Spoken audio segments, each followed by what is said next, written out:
एक ऐसी वीडियो आज मैं बना रहा हूँ जो भारत में केवल वाक्षी है जो बना सकती है। आशा है आप भी अपने इंटेलेक्चुअल लेवल को उतना ऊपर लेकर जाएंगे कि आप असली गंभीर जो विषय है उसको समझ पाएँ। पहले ये वीडियो देखिएगा। कहता हूँ डूब मरो फसाई वालों, अपनी जिम्मेदारियों से बचने के लिए बेतुके आदेश निकाल रहे हैं। मिलावटखोरों के खिलाफ आप जुर्माना हजारों में लगा रहे हो, करोड़ों में क्यों नहीं लगा सकते? उनको सलाखों के पीछे क्यों नहीं भेज सकते? आप लोग ऐसी की हवा खा रहे हैं। फूड माफियाओं के खिलाफ आप बोल नहीं सकते, कड़े आदेश आप निकाल नहीं सकते, मिलावट आप रोक नहीं सकते। हर जिले में आपकी टीम छापेमारी क्यों नहीं कर रही है? फूड माफियाओं के खिलाफ आप क्यों नहीं बोल रहे हो? जो जनता की हेल्थ के लिए अच्छे नहीं है उन केमिकल को बंद क्यों नहीं किया जा रहा है? जो कलर फॉरेन कंट्री वाले बंद कर चुके हैं आप लोग क्यों नहीं कर सकते? भारत कैंसर में डायबिटीज में 1 नंबर बन गया, इसकी रोकथाम के लिए आप क्यों नहीं बोल रहे? दूध का हर तीसरा सैंपल फेल है, उस पर आप क्यों नहीं बोल रहे?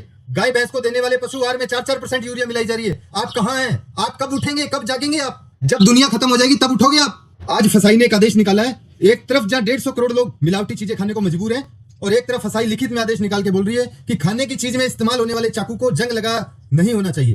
मैं कहता हूँ डूब मरो फसाई वालों।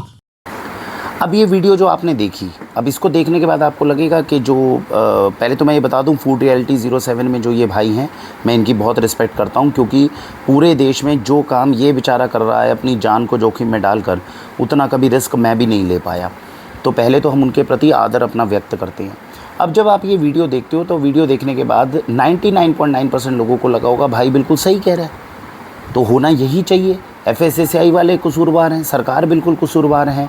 यहीं पर आती है मैच्योरिटी से बैठकर बात को समझने और जानने की बात। जो चीज़ें कही जा रही है ना, ये बात ठीक है कि FSSAI के अंदर भ्रष्टाचार दुनिया जहान का है। जो काम वो करने चाहिए बेसिक, वो भी अच्छे नहीं कर सकती। लेकिन इसका मतलब ये नहीं है कि FSSAI जाके कल को मिलावटखोरों के ऊपर जो है सीधा शिकंजा कसेगी, कसने के बाद जितने मिलावटखोर हैं उनको उठाकर जेल में बंद कर देगी। पॉसिबल ही नहीं है। जानते हैं क्यों? वो इसलिए पॉसिबल नहीं है। पहला रीज़न, 99.9% लोग मिलावट करने के लिए केवल लालच के कारण नहीं कर रहे हैं, मजबूरी के कारण भी कर रहे हैं।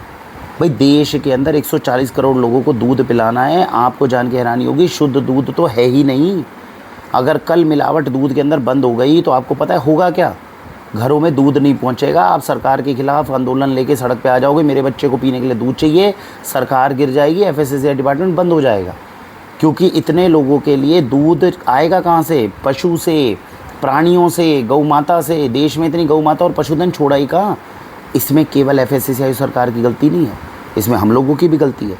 क्योंकि आज से 50-60 साल पहले जब हम गौ माता को अपने घरों से बाहर निकाल रहे थे तब किसी ने विचार नहीं किया। तब सबके दिमाग में ये था पैकेट वाला दूध ले लेते हैं। हम लोगों में इतनी समझ ही नहीं थी। जब हमने अपने खेतों को बैल से जब जुतवा रहे थे तो बैल को जब हमने अपने घरों से बाहर निकाला और ट्रैक्टर लेकर आए, तब किसी को ध्यान में ये नहीं था कि ये बैल गोवंश है हमारा। ये चला गया तो ये यूरिया केमिकल पेस्टिसाइड डाल के कब तक खाना खाएंगे? तो हो क्या रहा है? अभी हमारी मैच्योरिटी लेवल सिर्फ इस बात पे है कि यार हम लोग जो है मिलावटी खाना खा रहे हैं। इससे ऊपर जागोगे तो क्या करोगे? FSSAI वालों को, सरकार वालों को गाली दोगे। गाली देने के बाद सरकार और FSSAI वाली कल कह देगी जी पशुधन बढ़ाना है। अब पशुधन बढ़ाना है तो आपके एरिया के अंदर ही गौशाला खुलवा देते हैं। गौशाला के अंदर खुलवाने के लिए आपका समर्थन चाहिए। करोगे आप समर्थन? कहाँ से करोगे? हिंदू अपने घर से बाहर निकल के जो पास की गौशाला खुली हुई है वहाँ तक तो जाने को तैयार नहीं है।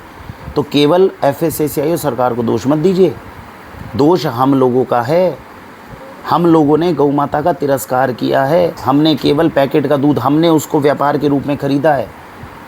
तो जो अपनी जिम्मेदारी है वो उठाकर केवल FSSAI और सरकार के ऊपर ठीकरा फोड़ने से कुछ नहीं होगा। गलती सबकी है, FSSAI की भी है, सरकार की भी है, आपकी भी है। तो मैच्योरिटी इस बात में, अगर आप सच में चाहते हो कि आपके बच्चों को कल को सुरक्षित भोजन मिले, कुछ मिले, इसके सीधे सीधे तरीके ये हैं। पहली बात, जो लोग अफोर्ड कर सकते हैं वो शुद्ध दूध खरीद कर बच्चों को पिलाना शुरू करें। देसी गाय का दूध कम से कम 100 रुपये लीटर और 120-130 रुपये लीटर है। और जितने लोग गाड़ियों के अंदर और उल्टी सीधी चीज़ों के अंदर या अपने घर के मार्बल को ख़रीदने में पैसा लगा रहे हैं, उनका पहला फ़र्ज़ बनता है वो 100-120 रुपये लीटर वाला दूध लेके अपने बच्चों को पिलाना शुरू करें। पहले बच्चों तक सुरक्षित भोजन पहुँचे। आपकी प्रायोरिटी है कि अच्छा भोजन, आपकी खुद की प्रायोरिटी नहीं है अच्छा भोजन। आप कपड़ों के ऊपर पैसा खर्च कर लोगे। आपको कह दे कि कोई शुद्ध देसी गाय का घी जो है वो मिल रहा है 1,500 रुपये लीटर, उसके ऊपर कोई खर्चा करने को तैयार नहीं है। हमें तो जी 500 रुपये लीटर में चाहिए प्योर। तो जिनकी मानसिकता ऐसी होगी वहाँ पे कुछ हो सकता है क्या?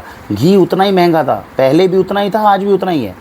पूछ कर देखिए अपने दादाजी नाना जी के टाइम के ऊपर, घी तब भी महंगा ही हुआ करता था। ऐसा नहीं है कि घी पानी के भाव मिल रहा था। जो शुद्ध दूध है, जो शुद्ध घी है, उसकी कीमत थोड़ी बहुत रहेगी। हाँ, इस समय पे ज़्यादा हो गया, उस समय उतना महंगा नहीं था, लेकिन भोजन तो भोजन की वैल्यू थी।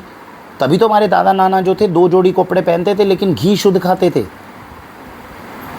इतनी हम में भी हमारे अंदर होनी चाहिए। क्या हम में से अभी कोई बचा है, कोई सामाजिक ऐसा व्यक्ति जो ये कहते जी मेरी अलमारी में कपड़े जो हैं वो केवल 2-3 जोड़ी रहेंगे, उन्हीं को रिपीटेड पहनूंगा, लेकिन घी शुद्ध खाऊंगा? है ऐसी मानसिकता भी है कि नहीं है?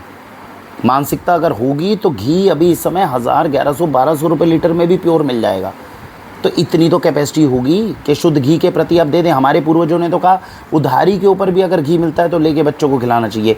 है आपके अंदर इतनी हिम्मत अपने बच्चों के लिए ये बात कहने की? तो पहली बात, समाज की प्राथमिकता ही नहीं है। समाज चिल्लाना तो बहुत जानता है, लेकिन वो शुद्ध भोजन मेरे बच्चों की रगों तक पहुँचे, शुद्ध दूध पहुँचे, ये हम लोगों की भी इच्छा नहीं है।